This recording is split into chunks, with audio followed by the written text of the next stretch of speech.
Quand on a entendu parler d'options, on s'est dit on va voir ce qu'ils vont mettre derrière. Et très vite, quand on a rencontré la DGESCO, et ça s'est confirmé évidemment lors des diverses réunions et de la note de service, ces options n'auront pas de contenu, n'auront pas de certification, ne permettront pas aux élèves d'avoir une plus-value le jour de leurs examens. Elles sont quantifiées, c'est des options qui ne dureront que 24 heures dans l'année. Encore une fois, c'est assez révélateur du mépris pour nos jeunes. En fait, ça ne s'appelle pas des options, ça s'appelle des activités optionnelles. Ça ressemble plus à du périscolaire que réellement à du scolaire. Et quand on a posé des questions, puisqu'il y a 5 options qui sont explicites, art oratoire, philosophie, codage, entrepreneuriat, donc déjà vous imaginez ce qu'on peut dire de tout ça, on l'a déjà développé. Lors des réunions, on leur a demandé, vous dites qu'on peut élargir les options. Est-ce que, par exemple, Sophie Vénétité, qui fait du badminton, peut mettre une option badminton? Est-ce que, si je suis une influenceuse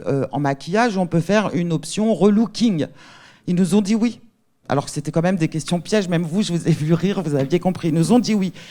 Et les questions, elles étaient pièges, pas pour les faire rire. C'est qu'à un moment, attention, il y a des histoires de sécurité. Moi, c'est pas parce que je sais faire une pizza que je peux aller dans un atelier. Il y a des histoires de certification aussi.